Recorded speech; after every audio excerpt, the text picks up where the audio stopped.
All right, so this is we need to talk about 55. Can I smoke?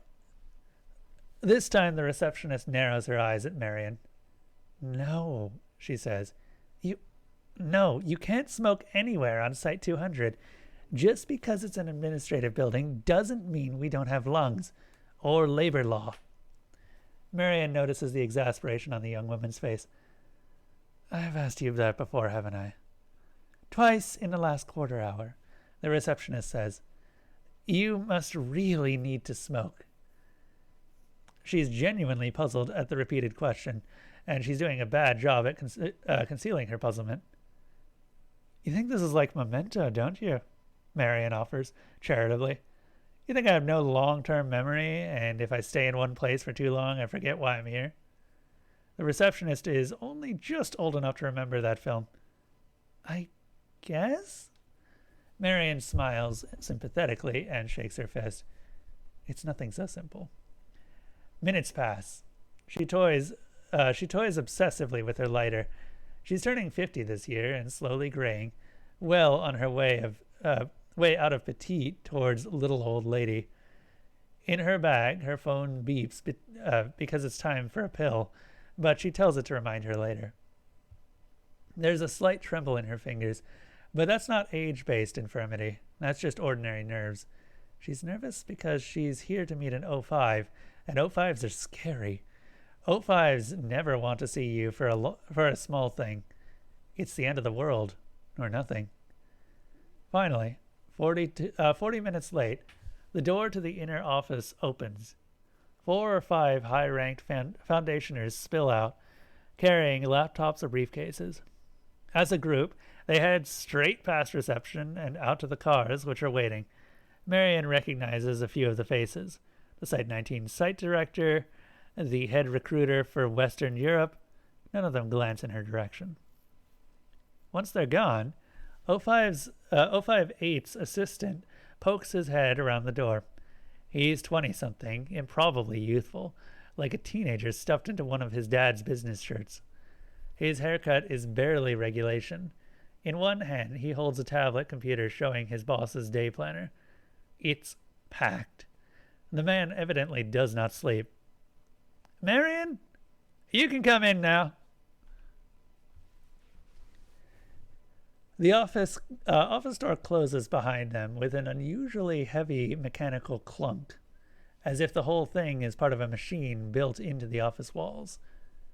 While Marion takes the indicated chair and sets her bag down, the assistant turns and does some confusing additional things to the door, causing it to make several further strange noises. O5s have non-trivial privacy and security requirements. The office is spacious, but somehow contrives to be dark despite 2 big corners of windows and broad daylight outside. The walls are all bookshelves and dark wood paneling, perfectly stylish, but a style from the 90s, a little worn and not yet old enough to be fashionable again. As for the fellow behind the desk, well, an O5 never looks like you imagine. Marion takes a deep breath. So, what's the topic? All I got was the meeting invitation. No agenda or subject. I mean, an O5 says jump, you jump, but looking to her right, she notices that the assistant, without saying anything or making any undue noise, has set the tablet down on a table, produced a gun, and aimed it at her head. Marion stops talking. She sits still in the chair for a little while, absorbing the change of pace, letting her heart rate rise to a hummingbird's and then start to flatten again. Okay, she hazards. She licks her lips and grips the armrests, otherwise staying perfectly still, waiting for another prompt.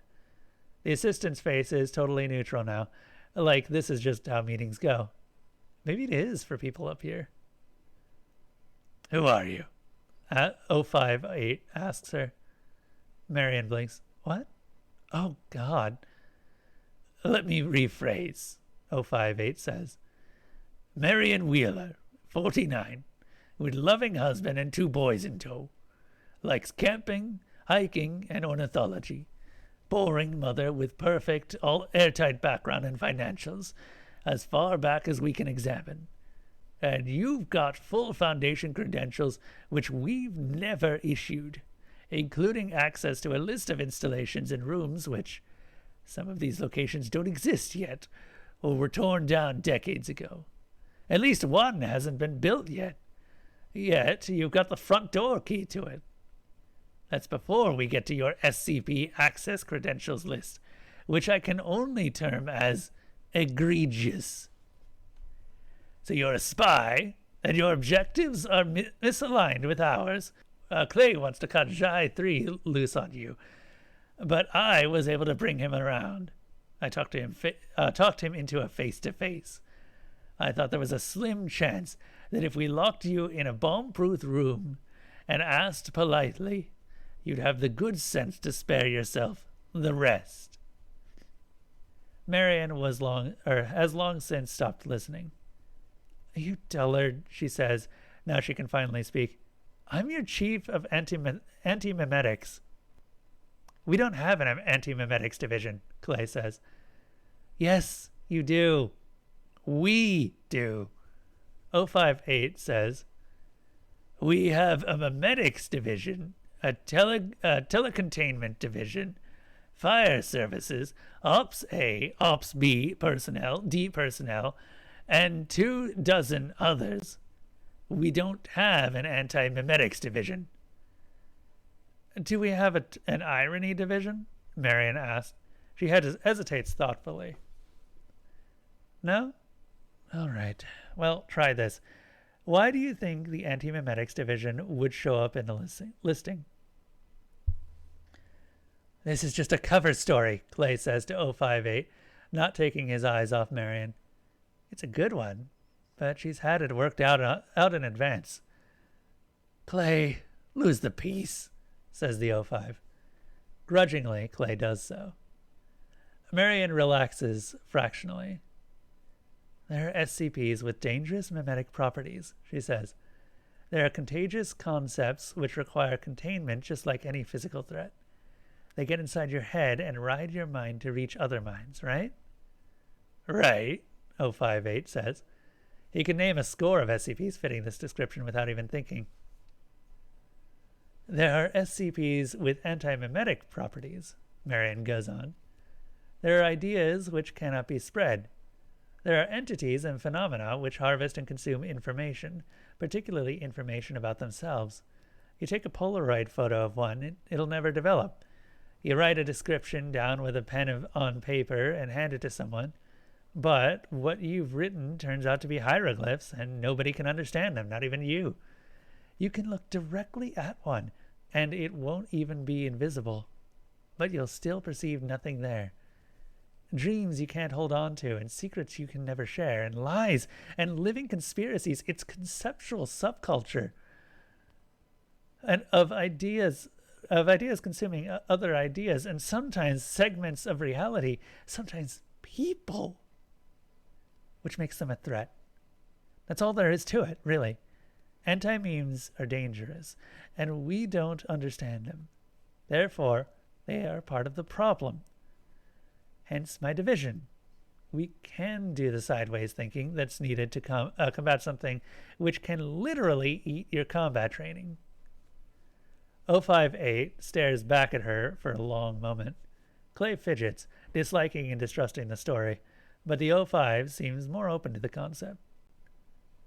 Name one, he says.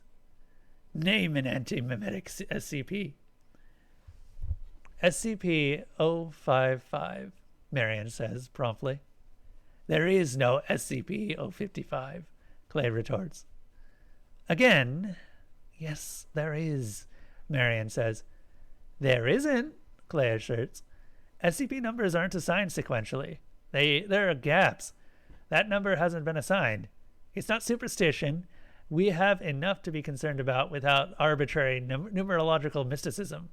We have SCP-666 and SCP-013, but there's no SCP-001, and there's no SCP-055.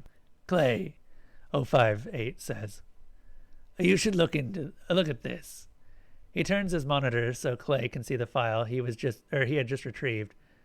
Clay bends over and reads it from top to bottom. Stunned, he scrolls back and reads it a second time. But the file is dated from 2008, 058 says. It's got all the right flags and signatures. It's keyed and coded. It's real.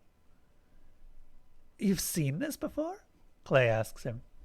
Never in my life, 058 says. As far as I can remember, anyway.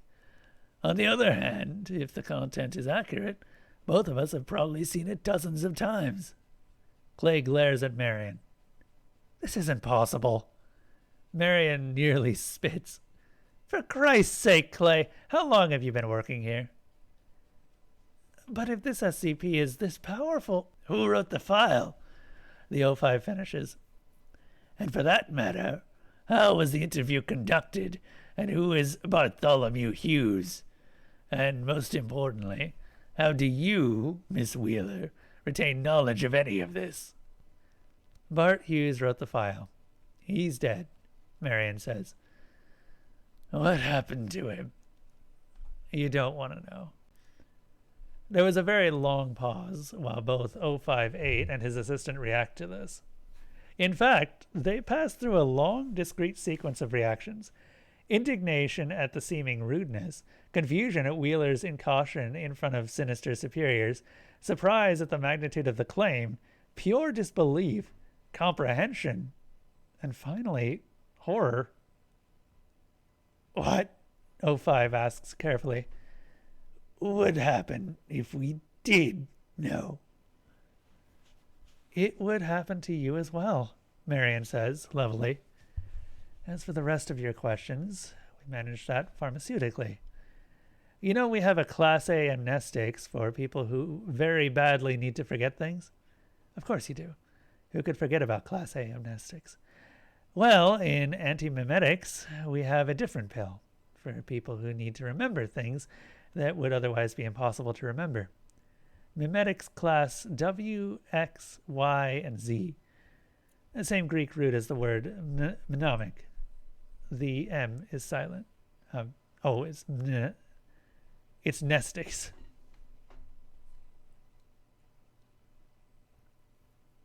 In her bag, her phone beeps again.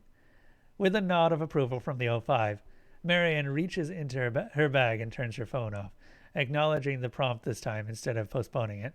She pulls a blister pack from another pocket and pops a pill out. It's hexagonal and green. She holds it up and is satisfied to see a flicker of recognition on 058's face. He's beginning to put it back together. These are Class W amnestics, the weakest, suitable for continual use. 2 pills a day. Go down to the site pharmacy and ask. The pharmacy will claim they don't stock any such thing. They're misremembering.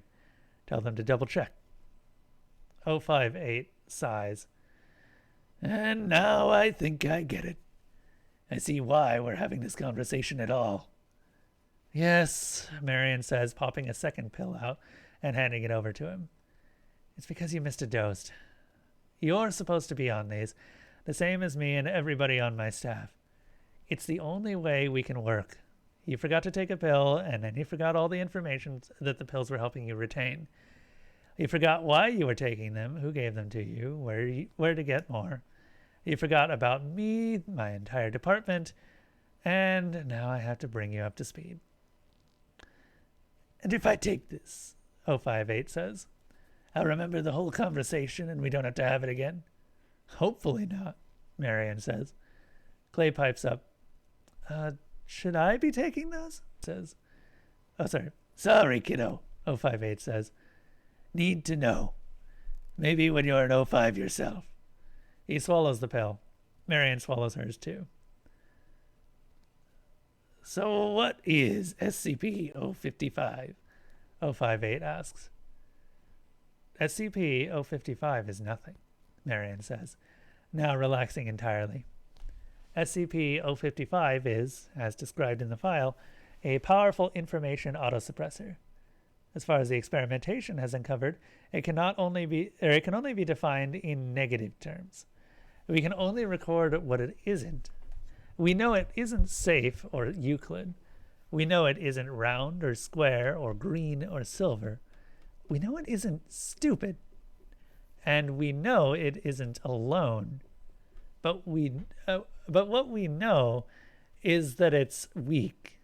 It's weak because it's the only antimemetic agent in our possession which has a physical entity on the files. We have paper records of the thing. We have containment procedures. It's not safe, which means it's dangerous. But it is contained. 058 blinks. You have procedures? Where? Marion points at her head. Then how many other anti-memes are there? How much more dangerous do they get? 10 that I know of, Marion says. Statistically, probably at least 5 more that I don't know of. This does not count the antimemetic entities freely roaming the halls, not under our command, not under containment. There are at least 2 in this room with us right now. Don't look. I said don't look. It's pointless.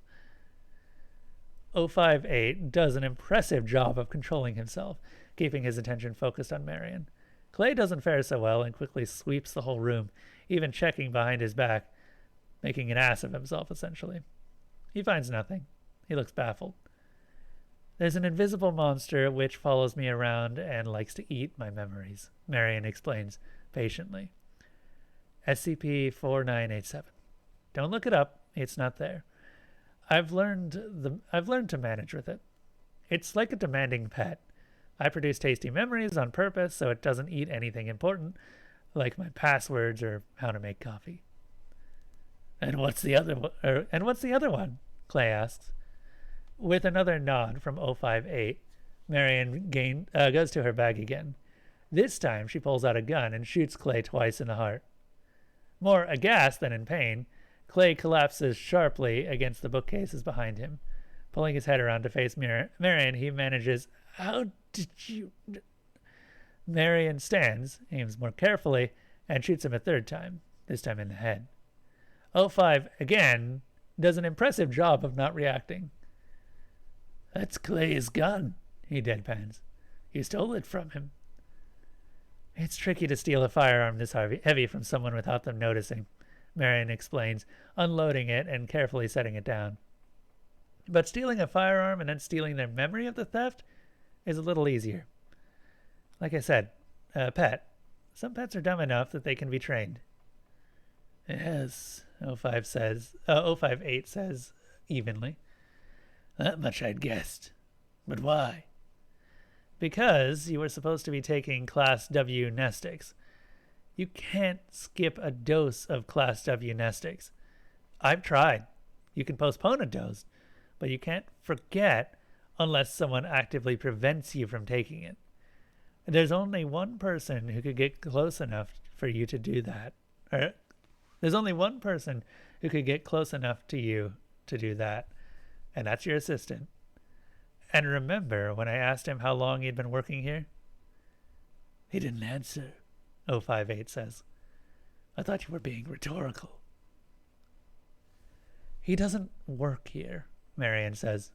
He's an anti-meme. Since when do you have an assistant? You don't have an assistant, Brent. Look at this office. It's got one desk. You've got a receptionist outside. She's the one who screens your calls and schedules your meetings. Where does Clay even sit? Where does he fit? Don't blame yourself. You're human, and these things are redaction incarnate. You need to think like a space alien to get around them. 058 asks a question which, in any other workplace, would be absurd. Is he dead? Maybe. I can put his corpse in our research queue, and we'll see what we can see when we open him up. There's a duality here, though. There's like a parallel universe sharing the same space. It's conceptual versus concrete, figurative versus physical. It's very unusual for things to cross over. I don't know what Clay was, but he had a human body, which instantly makes him weird, even by our standards. As ever, the search for the stalemate continues. I will let you know if we get any closer. Any side effect of these pills? 058 asks. Nausea and dramatically increased risk of pancreatic cancer, Marion says. And very bad dreams.